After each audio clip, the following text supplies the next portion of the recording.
அந்த ஆள் சேர்ப்பு? இல்லை, எனக்கு ஒன்றும் புரியல. எனக்கு நீங்கள் வந்து தூய்மையான ஆட்சி தரப்பால் தான் சொல்கிறீங்க. நீங்கள் தாவாக்கா தமிழக வாழ்வுரிமை கட்சியிலேருந்து தாவேக்கு போன நபரை விட்டுருங்க. நான் ஒரு இன்னொரு 4 சம்பத்தாக தான் பார்க்குறேன். அதோட முடிச்சிடறேன். அப்போ இன்னும் 4 கட்சி இருக்குன்னு? இல்லை, அவர் போகிறதுக்கு இன்னும் 4 கட்சி இருக்குங்கிறீங்க? தெரியல, எனக்கு தெரியாது. என்ன நீங்கள் வந்து ஊழலற்ற ஆட்சி கொடுக்க முடியும், நேர்மையான ஆட்சி கொடுத்துட முடியும். நேர்மையான ஆட்களை நீங்கள் சேர்க்கவே இல்லை இது வரைக்கும். எல்லாம் ஒரு கட்சியில் அங்கங்கே இருந்துட்டு ஏற்கனவே அந்த கட்சியில் அப்படி தானே இருந்தாங்க. திமுகவில் இருந்து திமுக அந்த புத்தியோடு தான் இருந்துக்க முடியும். உங்கள்கிட்ட வந்துட்டால் எப்படி சுத்தமாகிடும்?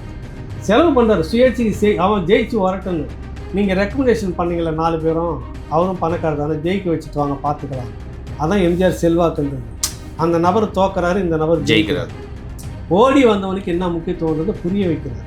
புரிதல் உங்களுக்கு? இந்த விஜய் வந்து புரிஞ்சுக்கணும். நீ வந்து சேர்த்துக்கலாம், பெருமைக்கு சேர்த்துக்கலாம். உன்னால் ஒரு நல்ல அரசியலை பண்ண முடியாது.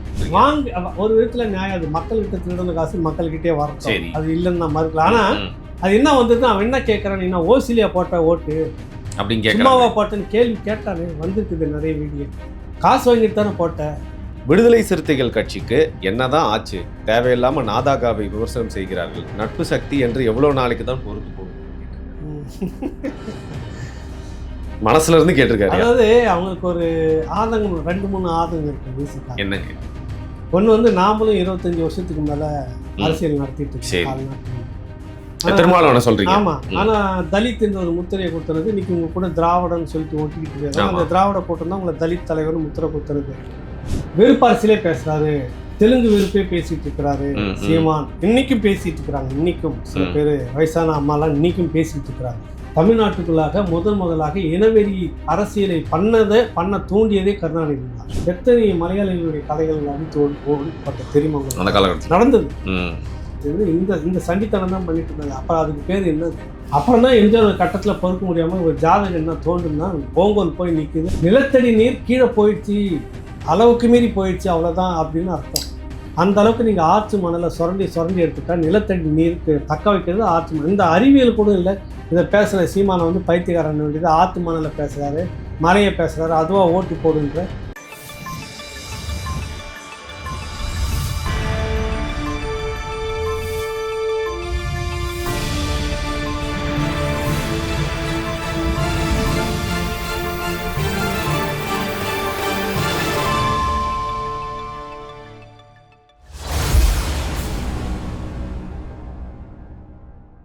இப்போ வந்து தாவாக்கா, அதாவது தமிழக வாழ்வுரை கழகத்திலேருந்து பார்த்தீங்கன்னா வந்து தாவேக்காவுக்கு வந்து ஒருத்தர் போய் வந்து சேர்ந்துருக்காரு. அவர் மட்டும் இல்லை, பல கட்சிகள்லேருந்து நிறைய பேர் தாவேக்காவில் போய் சேர்ந்துருக்காங்க.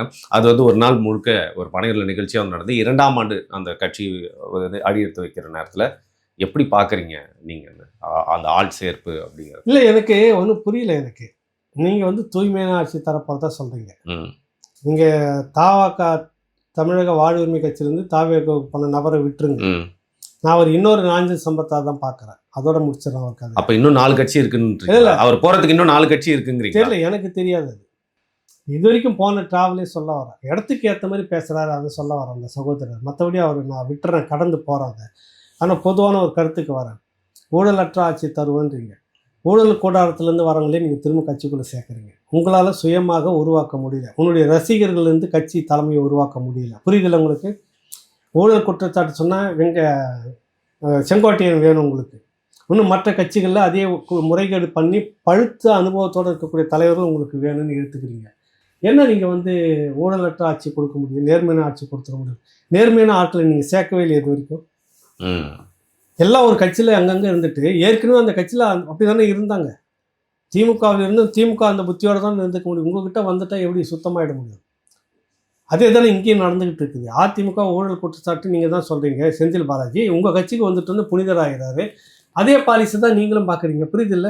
இன்னொரு திமுக இன்னொரு திராவிடம் பேர் தான் தமிழக வெற்றி கட்சி. அது பேர் வந்து அப்போ நீங்கள் வந்து அரசியல் ஒரு இப்போ நான் தமிழர் கட்சி எடுத்துக்கங்க, உருவாக்கிக்கிட்டு இருக்கிற புதிய அந்த பிள்ளைகள் வந்து நேற்று நம்ம பார்த்துக்கிட்டு இருந்த பிள்ளைங்கள்லாம் வந்து இப்போ வச்சு வெளுக்குதுங்க. என்ன மாதிரிலாம் பேசுறது சின்ன பசங்க. நம்ம மிரண்டு போய் பார்க்குறோம். அறிவு தளத்தில் உருவாக்கி கொண்டு வந்து இதிலிருந்து தான் என் அரசியல் தொடங்குதுன்னு நிற்கிறாரு. அப்புறம் இங்கேருந்து சில பேர் வெளியில் போகிறாங்க, அது வேற விஷயம். அது வேற தளத்தில் விவாதிக்கணும். அது எல்லாமே சரி அப்படின்னு நான் சொல்ல வரல. ஆனால் இந்த துணிவு உங்கள்கிட்ட இல்லையே. இதே எனக்கு தெரிஞ்சு கடந்த தேர்தலின் போது அதிமுகவில் இருந்து பல முக்கியமான விஐபிகள் பணத்தோட வந்து நாங்கள் நின்று அரசியல் பண்ணுறோம் நாம் தமிழர்கிட்ட வந்து அவர் சந்திச்சாங்க. சரி. சில பேர் உணர்ச்சிவசப்பட்டு ஐயா அது பெரிய விஷயம், ஐயோ அவர் எவ்வளோ பெரிய மிக பெரும் நபர்கள் நான் சொல்கிறேன் நாம் தமிழர் கட்சிக்கு வராங்க, வச்சுக்கிட்டா பணத்துக்கு பிரச்சனை இருக்காது, அரசியல் பூந்து விளையாடலாம், எல்லாம் ரெடி. அப்போ அவர் சொன்ன வார்த்தை என்னன்னா, அங்கே செய்த அதே அரசியல் தான், அவன் தான் அதே ஆள், அது இங்கே அந்த அரசியல் தானே செய்வார், நம்ம அரசியல் செய்ய மாட்டார். புரியுதில்ல? உண்மைதான். அவர் என்ன பண்ணுவார், திரும்ப காசு கொடுத்து வண்டி வச்சு கூட்டமாக கூட்டின்னு வருவார். பழக்கமாகுதா? நாம் என்ன பண்ணுறோம், உணர்வோட நம்ம காசு போட்டு நம்ம பெட்ரோல் எடுத்து நம்ம வண்டி எடுத்து நம்ம போயிட்டு வந்துக்கிறோம். அவர் செலவு பண்ண காசு ஏதோ ஒரு விதத்தில் தப்பு பண்ணி சம்பாதிப்பாரா மாட்டாரா? அப்புறம் எப்படி இந்த அரசியல் தூய்மையான மாற்று அரசியலாக வர முடியும்னு அந்த கேள்வி வைக்கிறார்.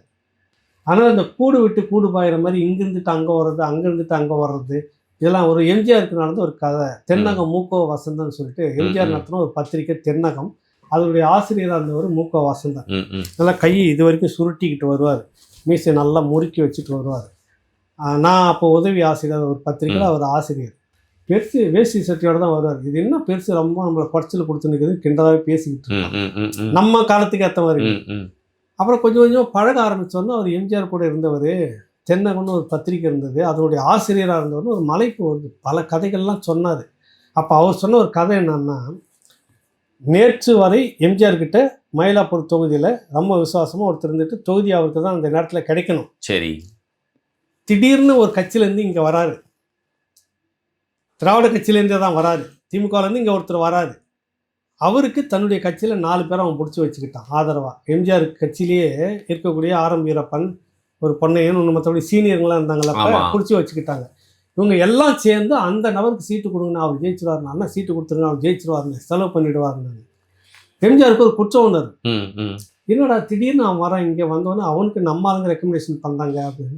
சரி சீட்டு தானே, ஓகே போங்கன்னு சீட்டு கொடுத்துட்டாரு. இந்த நபர் இருக்கிறார்ல ஒருத்தர் கட்சியிலேயே காலங்காலமாக இருக்கிறாரு, நீ போய் சுயேட்சை நின்று போன்ட்டார். புரியுது இல்லை? புரியுது. சுயேட்சை நின்று பணம் இவர் செலவு பண்ணுறாரு, செலவு பண்ணுறாரு சுயேட்சைக்கு. அவன் ஜெயிச்சு வரட்டுன்னு நீங்கள் ரெக்கமெண்டேஷன் பண்ணீங்களே 4 பேரும், அவரும் பணக்காரர் தானே, ஜெயிக்க வச்சுட்டு வாங்க பார்த்துக்கலான்னு. அதான் எம்ஜிஆர் செல்வாக்குன்றது. அந்த நபர் தோக்குறாரு, இந்த நபர் ஜெயிக்கிறார். ஓடி வந்தவனுக்கு என்ன முக்கியத்துவம்ன்றதை புரிய வைக்கிறார். புரிதல் உங்களுக்கு? இந்த விஜய் வந்து புரிஞ்சுக்கணும், நீ வந்து சேர்த்துக்கலாம், பெருமைக்கு சேர்த்துக்கலாம், உன்னால் ஒரு நல்ல அரசியலை பண்ண முடியாது. 10ஓட 15 திமுக விட கொடூரமான திமுகவை நீங்கள் மாறுவீங்க, அதில் மாற்று கருத்து இல்லைன்னா என்னுடைய பதில். சரிங்க.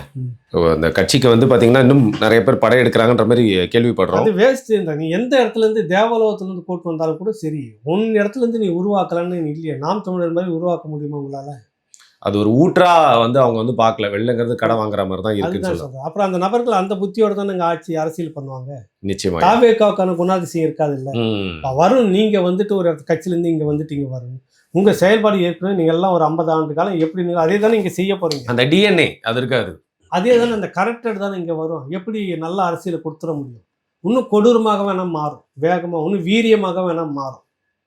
அப்படிதான் அதை பார்க்க. அதான் சொல்ல வரேன். டெல்லியில இருந்து சத்யாங்கிறவர் கேட்டிருக்காருயா, தொங்கு சட்டசபை வந்து அதிமுக என்டிஏ கூட்டணிக்கு மெஜாரிட்டி இருப்பின் என்ன ஆகும்? விஜய் அதிமுகவிற்கு ஆட்சியில் பங்கு இல்லாமல் சப்போர்ட் செய்வாரா? அதிமுக, என்டிகே, டிவிகே, பிஜேபி அனைவரும் திமுகவை வீழ்த்த வேண்டும் என்கிறார்கள், ஆனால் ஒன்று திரண்டு முயற்சி செய்யாதது ஏன் அப்படின்னு கேட்கிறாரு. இல்லை, அங்கே ஒவ்வொருத்தருக்கும் ஒரு அதிகாரத்தை வந்து நிலைநிறுத்தணும்னு இருக்குது. ஆனால் திமுக தோற்கடிக்கணும்னா எல்லாருக்கும் ஒரு எண்ணம் இருக்குது. சரிங்க, எல்லாருக்கும் எண்ணம் அதே நேரத்தில் ஒரே ஒரு கான்செப்ட் தான், ஒரு அதிகாரத்தை பகிர்ந்துக்கிட்டு இருக்கணும் அப்படின்றப்ப அதில் ஒரு முரண்பாடு வருது. எனக்கு ஒரு கட்டமைப்பு இருக்குது, என்னால் இன்றைக்கி 40% எட்ட முடியும், நான் ஏன் இதை விட்டு கொடுக்கணுன்ற எண்ணம் அதிமுகவுக்கு இருக்கலாம். அதுக்காக தொங்கு சட்டமன்றம் வந்துடுச்சுன்னு வச்சுக்கோங்க, தொங்கு சட்டமன்றம் வரப்போ தான் இவங்களுக்கெல்லாம் முக்கியத்துவம் வரும். சரி, அதுக்கான வாய்ப்பு கண்ணி கட்டின வரைக்கும் இல்லை. கருத்து கணிப்பு வந்து தொங்கு இது மாதிரி வர்றதுக்கான வாய்ப்பு இருக்குதுன்னு உருவாக்கப்படுது. ஏன் உருவாக்கப்படுதுன்னா, இந்த கட்சிகளை பலகீனப்படுத்தணும், கூட்டணி எப்படி இருந்தாலும் உருவாக்கிடணும், இங்கேருந்து வெளியில் போனால் நமக்கு வாய்ப்பு இருக்காதுன்னு திமுகக்குள்ளாவே கட்டமைக்கிற வேலையை செய்யணும்னு ஒருத்தர் வேலை செய்கிறார். புரியுது. பேனாவை வச்சுக்கிட்டு இருக்குது. அதை நோக்கி பெரிய அரசியல் இது தனியாக நம்ம விவாதிப்போம், தனியாகவே பேசுகிறோம், நாங்கள் பேச போகிறோம். இதுக்குள்ளே இவ்வளோ அரசியல் இருக்குது. ஆக தொங்கு சட்டமன்றம் உருவாச்சுன்னா அன்னைக்கு வந்து யார் முக்கியத்துவம், யார் அதிகமாக சீட்டு வச்சிருக்கிறாங்களோ அவங்களுக்கு ஒரு முக்கியத்துவம் கிடைக்கும். அப்போ யார் முன்னுரிமை? நான் அதிமுக, நீங்கள் திமுக, சரி, இன்னும் 2 பேர் இருக்கிறாங்க, எனக்கு 25 சீட்டு இப்போ தேவைப்படுது. அந்த 25 தகுதியான ஆளை பார்த்து நான் எடுத்துப்பேன். நீங்கள் என்ன பண்ணுறீங்க, இன்னும் கூடுதலாக நான் சலுகை தரேன், நீங்கள் இழுத்துப்பீங்க. இந்த போட்டி அன்னைக்கு காசு கொடுத்து வாங்குறது அது மாதிரி சொல்றீங்க நீங்க. அது வந்து நிலையான ஒரு அரசாங்கத்தை உருவாக்கவே முடியாது. இதுதான் உங்களுக்கு வந்துட்டு மத்தியில் வந்து உங்களுக்கு நிரந்தரம் இல்லாத ஒரு பிபி சிங், அதுக்கு முன்னாடி சந்திரசேகர், அதுக்கு முன்னாடி இன்னொருத்தர், தொடர்ச்சியாக நிலையாக யாரும் இருக்க முடியாது. ஆட்சி கவுந்துக்கிட்டே வந்துக்கிட்டே இருந்துச்சு. புரியுதுல? அப்போ தான் வந்துட்டு இவர் வந்து நிலையான ஒரு அரசு வேணும், இப்படியே போயிட்டு இருந்தாலும் கவலை, பெருங்கவலை வந்துச்சு நம்ம கருணாநிதி ஐயாவும். பெருங்கவலை அது. இங்கே உழுந்து அழுதவர் கங்கையில் கிராஸ் பண்ணுறாரு, கங்கையில் பெருவெல்லாம் எடுத்து ஓடுதான், அவ்வளோ கண்ணீர் அவருக்கு. அந்த கண்ணீரோட போய் நிலையான ஒரு ஆட்சி இந்தியாவுக்கு வேணும், இப்படி இருக்கக்கூடாதுன்னு அப்படியே பாஜகவுக்கு முட்டு கொடுத்தாரு 5 வருஷம். என்ன ஒரு அக்கறை புரியுதுல உங்களுக்கு? அன்னைக்கு ஓடின வெள்ளம் இருக்குல்ல கங்கையில், அழுது இவர் அழுது இந்தியாவுக்காக அப்படி அழுதாரு. அந்த அந்த பெருவெள்ளம் இன்ன வரைக்கும் வரவே இல்லையா, தெரியுமா உங்களுக்கு? அப்படிலாம் நிறைய வரலாறு இருக்குதுங்க. அதனால் தொங்கு அப்படிங்கிறது, தொங்கு சட்டமன்றது அது சரியான ஒரு ஆட்சியை கொடுக்க முடியாது. அது ஒரு வாங்குடிமை என்கிட்ட, என் குடிமை வாங்கிட்டேன்னு 3 பேர் முடிய பிடிச்சிக்கிட்டு இழுத்துட்டே தான் இருக்கும், சுற்றிக்கிட்டே இருக்கணும். அங்கே அது சரி வரல. ஆனால் அதுக்கான வாய்ப்பு குறைவு அப்படின்னு நான் நினைக்கிறேன். வாய்ப்பு குறைவுன்னு நினைக்கிறீங்களா? நிச்சயமா அது ஓகே. மதிப்பிற்குரிய ஐயா அவர்களுக்கு வாக்குக்கு பணம் பொருள் கொடுப்பவர் மற்றும் பெறுபவர் பற்றிய உங்கள் கருத்து என்ன என்பதை கூறவும். இவர் வந்து முனைவர் க குருநாதன், அரிமளம், புதுக்கோட்டையிலிருந்து கேட்டிருக்காரு. முனைவர் சரியான ஒரு கேள்வி கேட்டிருக்கிறாரு. அரிமளம், இதுக்கான பதில் நிறைய மேடைகளை நிறைய பேர் பேசிட்டீங்க. இப்போ வந்து நீங்க வருண் ஒரு 1 லட்சம் ஒரு 10 லட்சத்தை செலவு பண்ணி ஒரு எலெக்ஷன்ல நீங்க வார்டுக்கு செலவு பண்றீங்க, கரெக்டா? சரிங்க. மக்கள் சேவை செய்ய வந்திருக்கிற நீங்க இந்த 10 லட்சம் நீங்க எடுப்பீங்களா மாட்டீங்களா? போட்டுட்டேன், எப்படி எடுக்க? 20 லட்சமால எடுக்கணும். 20 லட்சம் கூட வேணாம், பேராசை. சரி, ஒரு 12 கூட 2 வந்து சேரும், ஏதாவது ஒரு லாபம் வந்தா போதுங்க. எடுக்கிறீங்கல்ல? எடுக்கிறதுக்காக தானே நீ காசு கொடுக்குற, செலவு பண்ற. சேவை செய்ய வரதுன்னா அந்த தெருவில் நீ போய் நில்லு, வார்டில் அந்த மக்களுக்கு நீ ஏதாவது பண்ணியிருந்தீங்கன்னா முன்கூட்டி உங்களுக்கு காசு வாங்காம போடுவாங்க, கரெக்டா? நீ ஏன் பணத்தை எடுத்து போய் கிஃப்டா கொடுக்குற, வாசல்ல நிற்கிற, முட்டி போடுற, பாத்திரம் கழுவி கொடுக்குற, தண்ணி சேர்ந்து ஊற்றுற, தோசை சுட்டு தர, ஏன் அந்த வேலையை செய்கிற? நீ வந்து கிளியராக இந்த மாதிரி இருந்தீங்கன்னாக்கா சட்டியை பிடிச்சி அந்த மக்கள் நாளைக்கு கேட்பாங்க, உனக்கு காசு வாங்காமல் ஓட்டு போட்டேன்னு. அந்த பயம் உனக்கு. அதனால நீ காசை வாரி இறச்சி செலவு பண்ணி வந்துட்டோன்னே அதை 4 மடங்காக சம்பாரிச்சுக்கிட்டு போகிற. ஒரு சட்டமன்ற உறுப்பினர் வேட்புமனு தாக்கல் செய்யும்போது அவருடைய சொத்து பட்டியலை காமிச்சு இருக்கிறார், வந்துட்டார். 5 வருஷம் கழித்து அவர் வெளியில் வரும்போது அடுத்த முறை ஒரு வேளை அவருக்கு வாய்ப்பு கொடுத்து சொத்து பட்டியலில் சேர்க்கும்போது பார்த்தீங்கன்னா கூடி இருக்குது. எப்படி கூடி இருக்குது? குறுகிய காலத்தில் பல லட்சம் அவர்கிட்ட வந்து சேர்ந்துருக்குது. அந்த பணம் நீங்களும் நானும் உழைக்கிறப்ப அவ்வளோ வரலையே 5 வருஷத்தில். நான் எப்போ கஷ்டப்படுறேன்னு. அப்போ நீ பணத்தை செலவு பண்ணுறப்ப அவன் 10 மடங்கு எடுக்கணும்னு வர்றதை நீங்கள் புரிஞ்சுக்கணும் மக்கள். அதனால் காசு கொடுத்து ஓட்டு கேட்க வரப்ப என்ன ஒரு எண்ணம் வந்ததுன்னா, அது அவங்க காசா, இப்படியே சொல்கிறான், அவன் காசா, நம்மகிட்டேருந்து திருடன காசு கொண்டு வந்து கொடுக்குற, நம்ம ஏன் போய் விட்டுருணும், இப்போ அது வாங்கிக்கணும். வாங்கிறது அப்படிங்கிற பற்றி நீங்கள் என்ன சொல்கிறீங்க? வாங்கி ஒரு விதத்தில் நியாயம். அது மக்கள்கிட்ட திருடன காசு மக்கள்கிட்டே வரட்டும், அது இல்லைன்னு நான் மறுக்கலாம். ஆனால் அது என்ன வந்தது, அவன் என்ன கேட்குறான், நீ நான் ஓசிலியா போட்ட ஓட்டு அப்படின்னு சும்மாவா போட்டேன்னு கேள்வி கேட்டானே. வந்திருக்குது நிறைய வீடியோ. காசு வாங்கிட்டு தானே போட்டேன், அன்றைக்கி அந்த யோக்கியம் உங்களுக்கு இருந்துருக்கணும்ல. நான் காசு உங்களுக்கு செலவு பண்ண எப்படி நான் எடுக்கணும்? ரோட்டில் இருந்து தான் எடுக்கணும். ஒரு இடம் வந்து கட்டடம் ஏதோ குளம் அப்படியே சரிஞ்சு கிடக்குது, அங்கே வந்து கேள்வி கேட்குறாங்க, டக்குன்னு எமோஷனலாகி கேட்குறாங்க, என்ன பெருசாக பேசுகிறீங்க, நீங்கள் காசு வாங்கிட்டு தானே ஓட்டு போட்டீங்க, அவன் கொடுத்த காசுலாம் எடுக்க வேணாமா, அப்படியே கேட்குறாரு. ரைட்டு, நடந்திருக்குது பல இடங்களில். அதனால் மக்கள் வந்து வாங்கக்கூடாது இந்த காசை. நீ காசை கொடுக்கவும் வேணாம், காசை நாங்கள் வாங்கவும் வேணாம், செய்ய வேண்டியதை கரெக்டாக செய்துட்டு போ அப்படின்னு நிற்கணும் மனசு. மக்கள் நிற்கணும். அந்த நிலை எப்பொழுது மாறுகிறதோ நல்ல அரசியல் அன்றைக்கி பிறக்கும். அது இல்லாமல் காசை கொடுக்கறத நீங்கள் வாங்கிட்டீங்கன்னாக்கா சரியான அரசியலாக இருக்காது. கொடுத்த காசை 10 மடங்கு அவன் இருப்பான், அது கரெக்டாக நடக்கும். பில்டிங் கட்டி விட்டுட்டு வெளியே நின்றுட்டு வந்து பார்க்கும்போது இடிஞ்சு ஊந்துக்கிட்டு இருக்கும், நம்ம கொய்யும் கத்திக்கிட்டு இருப்போம். ரோடு போடுறதா சொல்லுவாங்க, பின்னாடி ஒருத்தர் வந்து பேப்பர் சுருட்டுற மாதிரி தார் ரோட்டை சுருட்டி எடுத்து தூர போட்டு வெறும் மண்ணு தான் இருக்கும். ஏன்னா கேட்டால் இந்த காசுக்கு அவ்வளோதான் போட முடியும். என்ன நீ வாங்கலை காசு, நான் எப்படி அப்போ எடுக்கிறது? அந்த கேள்வி உங்கள்கிட்ட கேட்பாம பார்த்துக்குங்கன்னு சொல்ல வரோம். ரேஷனில் உங்களுக்கு எல்லாமே குறையும், உங்களுக்கு கொல்ல போயிட்டுருக்கோம். அது என்னன்னா மேல் இடத்துலேருந்தே கட் பண்ணிட்டு அனுப்புகிறாங்க. லேபர் கீழே செய்கிற லேபருங்க வந்து பாவம் அவங்க மாட்டின்னு அல்லாடிட்டு இருக்கிறாங்க. இதெல்லாம் நடக்கும், நீங்கள் புரிஞ்சுக்குங்க. காசு கொடுக்கறத வாங்கவும் வேணாம், அந்த மாதிரி கொடுக்குறோன்னு கேள்வி கேட்குற பழக்கத்தை நீங்கள் வச்சுக்கோங்க. நல்ல ஒரு அரசியல் பிறக்கணும்னு நான் சொல்ல வரேன். புரியுதுங்கய்யா. அப்போ உரிமையாக வந்து கேள்வி கேட்கணும்னா வந்து இதெல்லாம் வந்து செய்யக்கூடாது அப்படின்னு சொல்லியிருக்கீங்க. இப்போ வந்து விஜயகுமார் திருப்பூர்ல இருந்து கேட்டிருக்காரு, ம். விடுதலை சிறுத்தைகள் கட்சிக்கு என்னதான் ஆச்சு? தேவையில்லாம நாதாகாவை விமர்சனம் செய்கிறார்கள். நட்பு சக்தி என்று எவ்வளவு நாளைக்கு தான் பொறுத்து போகிறதுன்னு கேட்டிருக்காரு. ம்.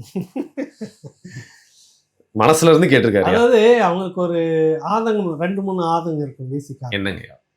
ஒன்று வந்து நாமளும் 25 வருஷத்துக்கு மேல ம். அரசியல் நடத்திட்டு சரி. இருக்கோம். கால்நாட்டு தனிச்சு நின்று ஒரு அரசியல் தமிழ் தேசியன்னு இவர் தான் தொடங்கினாரு. திருமாவளவனை சொல்றீங்க? ஆமா. ம். ஆனா தலித் என்ற ஒரு முத்திரையை குத்துறது இன்னைக்கு உங்க கூட திராவிடன்னு சொல்லிட்டு ஒட்டிக்கிட்டு இருக்காங்க. ஆமா. அந்த திராவிட கூட்டம் தான் உங்களை தலித் தலைவர்னு முத்திரை குத்துறது. புரியுதுல உங்களை? வேற யாரும் மேல் லோகத்துல இருந்து வந்து கீழே குதிச்சு இந்த முத்திரையை குத்தி உங்களை இப்படி பண்ணல. 3% இருக்கிற பார்ப்பனர்கள் அரசியலுக்கு பெருசா கிடையாது. அவங்களே வந்து உங்களை முத்திரை குத்தி பண்ணல. இந்த திமுக திராவிட கூட்டம் தான் உங்களை தலித் தலைவர்னு முத்திரை குத்துறது. ஆனாலும் நீங்க தமிழ் தேசியம் பேசுறப்ப பெரும் கூட்டம் பின்னாடி வந்துச்சு. எல்லா சமூகமும் வந்துச்சு. காலப்போக்கில் நீங்கள் வந்து நீர்த்து போய் இன்னைக்கு இந்த அளவுக்கு நிற்கிறத பார்த்து ஒரு வெறுப்பு வருது. தனிச்சு நின்று அவரால் 8% அங்கீகாரம் வாங்கவே முடியல. சரி. கூட்டணி இருந்து தான் அவரால் வாங்க முடியுது.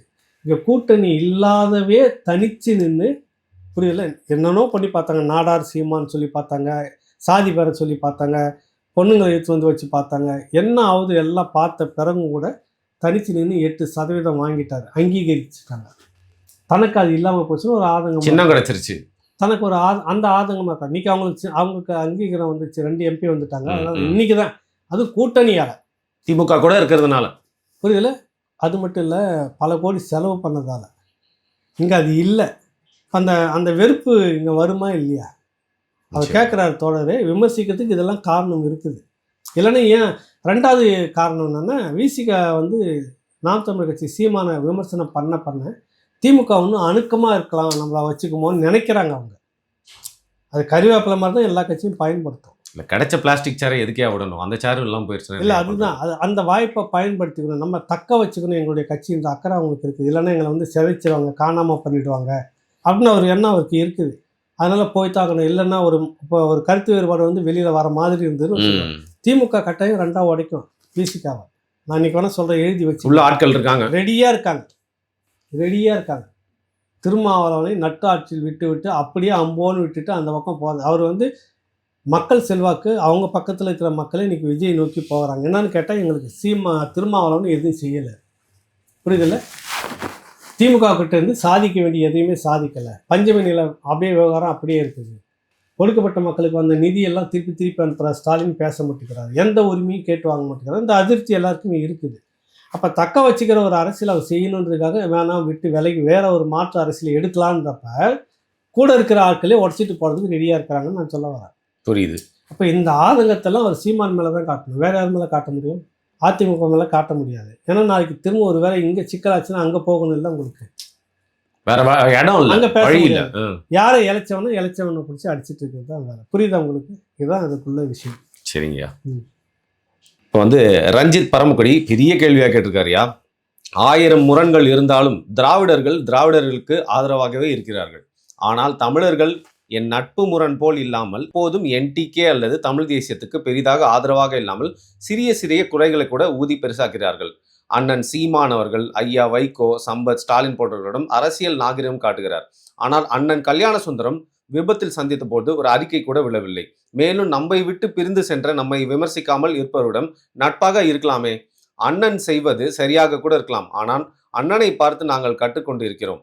எனவே அண்ணன் நம்மவர்களிடம் எவ்வாறு இருக்கலாம் என்று உங்கள் கருத்துக்களை சொல்லுங்கள். நாம் தமிழர். இல்லை, அவருக்கு சில விஷயங்கள் எல்லாம் அவருக்கு தெரிஞ்சு வெளிப்படையாக நடக்கணும்னு நிறைய பேர் நினைக்கிறாங்க. ஃபோனில் பேசியிருப்பாங்கங்கிறீங்களா? பேசியிருக்கலாம். எல்லாம் ஒவ்வொருத்தரும் நினைக்கிறது நமக்கு தெரியலையே அப்படின்றப்ப அது ஒன்று எல்லாருமே எங்ககிட்ட சொல்லாமல் சீமான் செய்யலாமான்ற மாதிரிலாம் நிறைய பேர் புரியுதுல உங்களுக்கு?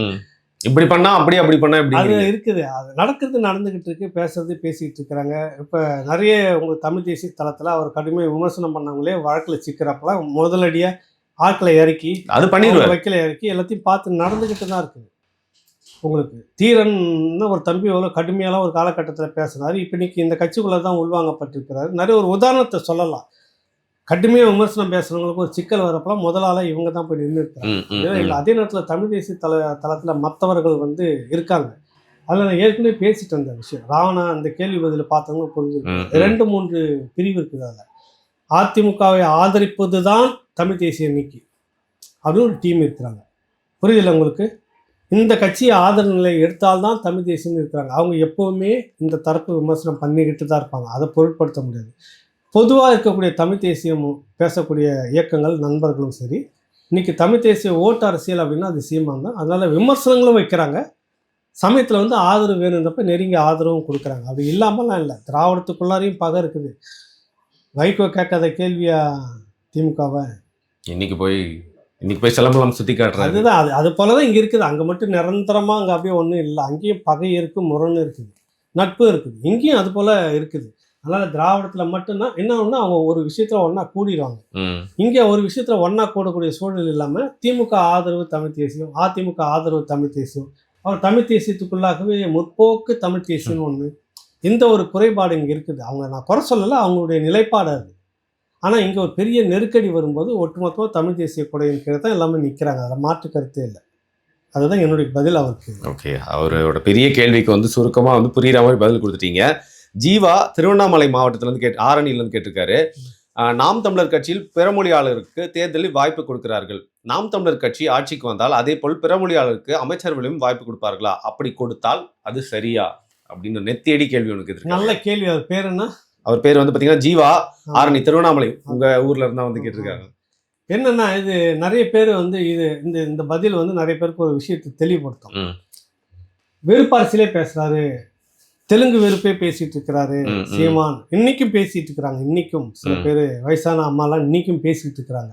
வயசான அம்மாலாம் அவன் வயசை சொல்லல, அவங்க அனுபவத்தை, அந்த அனுபவம் புரிதல் இல்லாமல் இருக்கிறாங்களே, இந்த அனுபவத்தை சொல்ல வர. ஒரு அம்மா அடிக்கடி வந்து வன்மத்தை கக்குவாங்களே, அவங்க அதுக்கேற்ற அந்த அனுபவம் ஒரு புரிதல் இல்லை. நாம் தமிழர் கட்சியில் தெலுங்கு மொழியினரும் உள்வாங்கப்பட்டு இருக்கிறார்கள். மாநில பொறுப்பிலையும் இருக்கிறாங்க, மாவட்ட பொறுப்பிலையும் இருக்கிறாங்க. சட்டமன்ற வேட்பாளராக கடந்த முறை நின்றப்ப 16 பேர் 17 பேர் அவங்க நின்று போட்டிட்டு இருக்கிறாங்க. இந்த முறையும் அந்த மாதிரி கலந்து எல்லாருக்குமே வந்து பெண்கள் ஆண்கள் எல்லாத்தையும் கலந்து வாய்ப்பு கொடுக்குறாங்க. சௌராஷ்டிராலையும் கொடுக்க பிற மொழியாளருக்கு உள்ளார சட்டமன்ற வேட்பாளராக கட்சி நிர்வாகத்திலையும் இடம் கொடுக்குறாங்க. வாழ்வதற்கு அவங்களுக்கு எந்த விதத்திலும் தலையில் ஆள்வது தலைமை, அந்த பண்பு ஆள்வது நாங்களாக தான் இருக்கோம். குறுக்கிட்டதுக்கு மன்னிக்க, அந்த சௌராஷ்டிராக்கார் வந்து பார்த்தீங்கன்னா சீமானுக்கு முன்னாடி வந்து சௌராஷ்டிரா மொழியில தான் வந்து முதல்ல பேசிட்டு அப்புறம் தமிழில் பேசினாரு. இது பல பேர் மத்தியில் ஒரு கேள்வியும் சந்தேகத்தையும் வந்து எழுப்பிச்சாரு. நல்லது, நான் அவங்க மொழியில பேசுங்கன்றேன். நான் நீங்க வந்து எனக்கு தமிழ்னா நீங்க அடையாளம் காட்டாதீங்க. தமிழ் நாங்கள் தான் நல்லா பேசுவோம், உங்களோட தமிழ் நாங்கள் தான் தமிழர்னு சொல்லி ஏமாத்தின காலம்லாம் போயிடுச்சு. நீங்களாக இருங்க. உங்களுக்கான மொழி பள்ளிக்கூடம் இல்லையா, கேளுங்க தாராளமாக. சௌராஷ்டிரா மொழி எங்கள் பள்ளிக்கூடம் இல்லை, தெலுங்கு மொழி எங்கள் பள்ளிக்கூடம் கேட்கணும். அது உங்கள் ரைட்ஸ், உரிமை. நானும் தமிழன் தான் வேஷம் போடாதுன்றீங்க. அவங்க பேசுனது வரவேற்கிறேன். சௌராஷ்டிரா அவங்க மொழியில தான் பேசணும். சரி, அதை நான் தப்பு சொல்ல முடியாது. அவங்க ஆதரவு நமக்கு இருக்கணும். ஆள்வது நாம. அவங்கள பகையாளியாக இங்கே நீங்கள் வாழுங்க. உங்களுக்கு உண்டான அங்கீகாரம், உங்களுக்கு உண்டான அமைச்சரவையில் இடம் கொடுக்கப்படும். அந்த அதிகாரம் இருக்குல்ல, அந்த அதிகார தலைமை மட்டும்தான் தமிழர்கிட்ட இருக்கணும். அதை தான் அவர் சொல்ல வராரு. இதில் எங்கே வந்து பகை இருக்குது சொல்லுங்கள். தொடக்க காலகட்டத்தில், இவர் கட்சியினுடைய தொடங்கின காலகட்டத்தில் இந்த வெறுப்பு அரசியல் வேணால் உள்ளே இருந்திருக்கலாம்.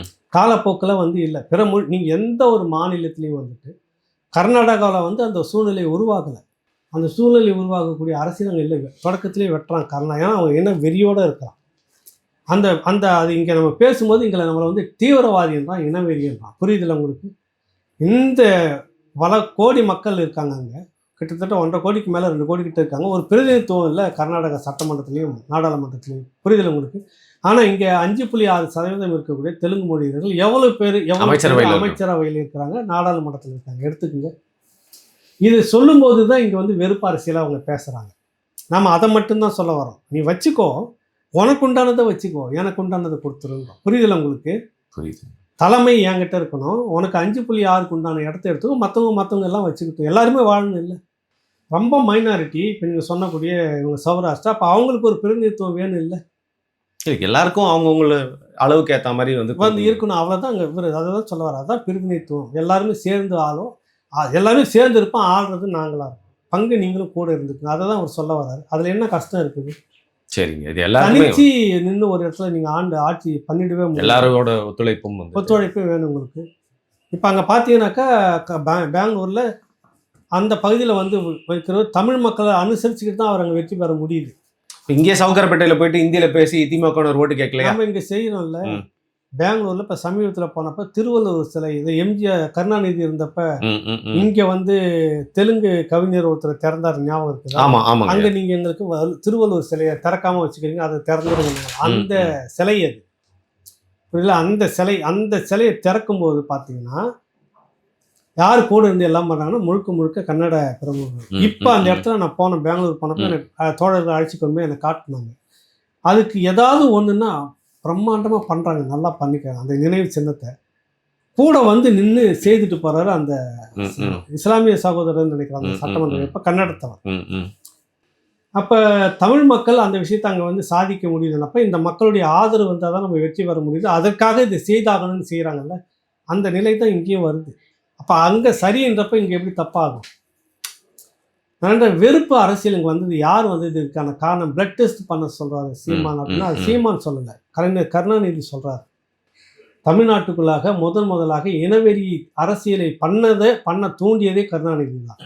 அப்போ வந்து கன்னடர்கள்லாம் பார்த்தீங்கன்னா உங்களுக்கு என்ட்ரி குருன்னுவாங்க. தமிழ் மக்களை பார்த்தாக்கா அவ்வளோ உங்களை குருனே தான் கூப்பிடுவாங்க கன்னடர்கள்லாம். அப்படின்னா குருனாக்கா அது என்ன சொல்றது, தலைவா அந்த மாதிரி. இப்போ நம்ம சாதாரணமா பேசுறப்போ சார் ஐயான்னு சொல்றோம்ல, மதிப்பளிச்சு கூப்பிடுவோம், என்ட்ரி குருன்னு தான் சொல்லுவாங்க தமிழர்கள். அப்படிதான் இருந்துகிட்டு இருந்தது. அப்போ ஒரு பிரச்சனை வருது. இவர் தான் தமிழர் படைன்னு முத ஆரம்பிக்கிறார் கருணாநிதி. அது எம்ஜிஆர் வந்து மலையாளி அப்படின்னு ஒரு டிக்ளேர் பண்ணுறாரு. பண்ணிட்டு அதுக்கு வெறுப்பு அரசியலை பண்ணணும்னா இவர் தமிழர்.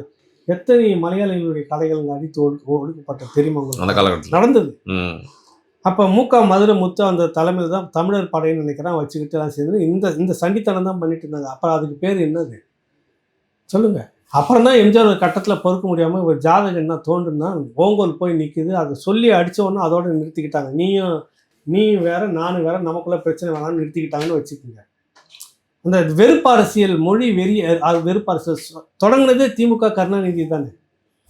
இன்னைக்கு அதே வேலையை நம்ம கேட்டோம்னா நம்ம என்னன்றோம், கன்னடத்தில் இருக்கிறவங்க எங்களுக்கு உண்டான உரிமையை கொடுன்னு கேட்குறோம். அது நீங்கள் இன வெறியாக பேசுறீங்க, அதுதான் தப்புன்றோம். என்னுடைய மொழி இருக்கிறப்ப தமிழுக்கு முக்கியத்துவம் கொடுன்றான். அது உனக்கு நோவுதுன்னா அப்புறம் நீ வேற ஆளுன்ற பேச்சு வருதா இல்லையா? அதை தான் நம்ம விமர்சிக்கிறோம். புரியுதுயா? நீயும் சேர்ந்து என் கூட கேட்கணும், இந்த தமிழ்நாட்டில் தமிழ் தான் முக்கியத்துவம் இருக்கணும் பாருங்க, பிற மொழியாளரும் என் கூட சேர்ந்து நிற்கணும். நீ வான் புத்தியை காட்டணுன்றப்ப தான் அங்கே வெறுப்பு பேச்சு வருது. அதுதான் இங்கே இருக்கக்கூடிய சிக்கல். அப்படி எல்லா தெலுங்கு மக்களும் அப்படி இங்கே இல்லை. இல்லை, நிறைய மாறுபட்டவர்கள் உள்வாங்கப்பட்டு நாம் தமிழர்கள் இருக்கிறாங்க. அப்போ இந்த மாற்றம் வரணும். அவங்களுக்கும் அமைச்சரவையில் வெற்றி பெற்ற பிறகு அவங்களுக்கான உண்டான இடத்த கொடுத்து தான் ஆகணும். நாம் தமிழர் கட்சி அதை செய்ய மறுக்காது. அது மறுக்கக்கூடாதுன்றதுக்கான உள்வாங்கி சீட்டும் கொடுக்குறாங்க. இது எப்படி தப்பாகும்? சரிங்கய்யா. இன்னைக்கு நம்ம நேர்கள் கேட்டார்ல கடைசியான கேள்வியா இது. இது வந்து பார்த்தீங்கன்னா தென்காசியிலேருந்து கோபிங்கிறவர் கேட்டிருக்காருயா. என் மாவட்டத்திலிருந்து ஒரு நாளைக்கு 2000 லாரிகள் மணல் ஏற்றிக்கொண்டு கேரளா மாநிலத்துக்கு செல்கின்றன. நமது மக்கள் ஏன் கண்டு கொள்ள மாட்டேங்கிறார்கள்? நாளை தலைமுறைக்கு என்ன விட்டு செல்ல போகிறோம்? மக்கள் மத்தியில் ஏன் விழிப்புணர்வு இல்லை? பதில் சொல்லவும் அப்படின்னு. இது தென்காசி கன்னியாகுமரியில் இருக்கக்கூடிய ஒரு பெரிய பிரச்சனை. ஏற்கனவே இந்த மாதிரியான விஷயங்களுக்கு கவலைப்பட்டு இவரை போல வந்து பேசி போராடி முன்ன வந்து எனக்கு உயிருக்கு பாதுகாப்பு இல்லைன்னு மாவட்ட ஆட்சியருக்கு மனு கொடுக்குறாரு, எஸ்பிக்கு மனு கொடுக்குறாரு, முதலமைச்சருக்கு மனு கொடுக்குறாரு. சொன்ன மாதிரி ரோட்டில் ஆக்சிடென்ட் ஆகி செத்து கிடக்கும். போன வாரமே நீங்கள் சொல்லுங்கள் உங்களுக்கு. இதுதான் இங்கே இருக்கக்கூடிய நிலைமை. அரசு வந்து விற்க சொல்லுது. நீங்கள் சொன்னீங்கல்ல ஏற்கனவே, ஒருத்தர் காசு கொடுத்தா தப்பா ஓட்டுக்கு அப்படின்னு சொல்லல. அவன் செலவு பண்ணி வந்து சட்டமன்ற உறுப்பினராக வந்திருக்காங்க அந்த தொகுதியில். அந்த காசை எப்படி எடுப்பாங்க? மலையை திருடி கள்ளத்தனமாக விற்கணும், மணலை திருடி கள்ளத்தனமாக விற்கணும். அனுமதி வாங்கியிருப்பாங்க இவ்வளவு தான் சொல்லிட்டு, அனுமதிக்கு மேலே வந்து விற்கணும். அப்போ தானே பணம் வரும், போட்ட காசு எடுக்க முடியும். தவறு இங்கே வருது. நம்மக்கிட்ட தவறு இருக்குது. நீங்கள் எப்போ வாங்க ஆரம்பிச்சிங்களோ அவன் அந்த காசை 10 மடங்கு சுருட்டணுன்றப்ப மலையை சொல்கிறான், மண்ணை சொல்கிறான். நம்மளால கேட்க முடியல அதிகாரம். கேட்டால் அவன் வெறியில் என்ன பண்ணுறாங்க, செலவு பண்ணிட்டு இருக்கிறான். அவனுக்கு வாழ்வா சாவான்னு பார்க்கணும், இருக்குது இன்னும் கொஞ்ச நாள். இதில் எவ்வளோ காசு வருதோ சுருட்ட முடியும்னு சுருட்டிக்கிட்டு இருப்பான். நீங்கள் போய் போராடுறான், தடுத்து நிறுத்தினா ஏத்துறா லாரின்னு தான் சொல்லுவான். இதுதான் நடந்துக்கிட்டு இருக்குது. எத்தனை மேலே பொய் வழக்கு எத்தனை பேரை போட்டு கைது பண்ணியிருக்காங்க தெரியுமா போராடுனவங்கள. மக்கள் விழிப்புணர்வு வராத வரை இதுக்கு தீர்வே இல்லை. அந்த தொகுதியில் இருக்கக்கூடிய மக்கள், இது என்னுடைய வளம், என் மக்களுடைய வளம், எனக்கு மட்டும் இல்லை என்னுடைய சந்ததியினருக்கும் இதுதான். இது அதாவது கட்சி சார்பெல்லாமல் எல்லாருமே சேர்ந்து கேள்வி கேட்கணும், சட்டையை பிடிச்சி நிறுத்தணும், வா சந்திக்கு கொண்டுட்டு வரணும். இத்தனை ரோடு திருடி இருக்கிற இந்த பணம்லாம் என்ன பண்ண நிறுத்து. இந்த முறை உனக்கு சீட்டே இல்லை, நின்னாலும் நீ ஜெயிக்க மாட்ட. ஒரு முறை ஆற்று மணலையும் மலையும் கையை வைக்காத, என்னுடைய அடுத்த சந்ததியினர் இருக்குது. தூத்துக்குடி சமீபத்தில் போயிருந்தப்போ பார்த்தீங்கன்னாக்கா பனைமரம் கூட பட்டு போயிருக்கு மொட்டையாக. பனைமரம் அவ்வளோ சீக்கிரம் பட்டே போகாது. படுதுனாக்கா ஒன்று இனம் அழியுதுன்னு அர்த்தம். புரியுதுல உங்களுக்கு? பனைமரத்தினுடைய மொனை பட்டு தொங்குதுன்னா இனம் அழிய போகுதுன்னு அர்த்தம். விளையாட்டுக்கு சீரியஸாக நான் ரொம்ப இது சொல்கிறேன். நிலத்தடி நீர் கீழே போயிடுச்சு, அளவுக்கு மீறி போயிடுச்சு, அவ்வளோதான் அப்படின்னு அர்த்தம். அந்த அளவுக்கு நீங்கள் ஆற்று மணலை சுரண்டி எடுத்துட்டா நிலத்தடி நீருக்கு தக்க வைக்கிறது ஆற்று மணல். இந்த அறிவியல் கூட இல்லை.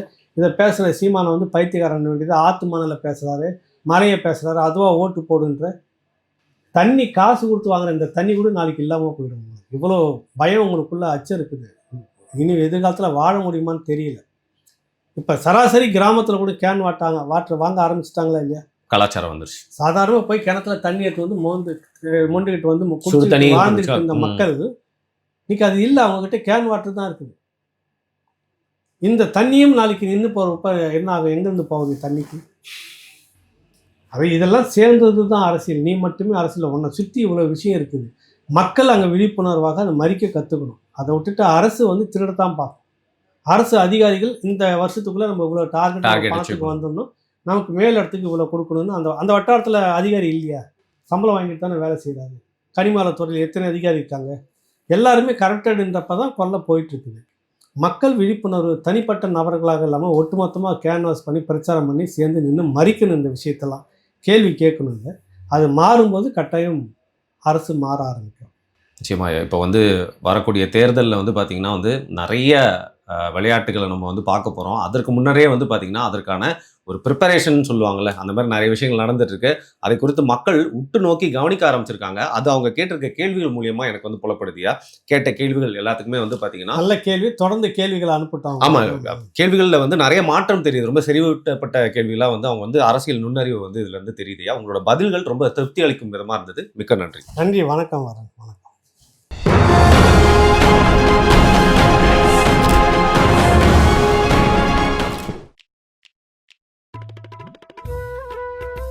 சார் ரெடினா சொல்லுங்க சார். ரோலிங் போயிடலாம்.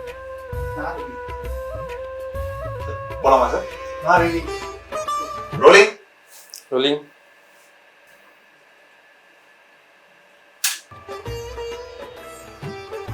சார் ரோலிங் ஆகிட்டு இருக்கு. ஆரம்பிக்கலாம் சார். சார்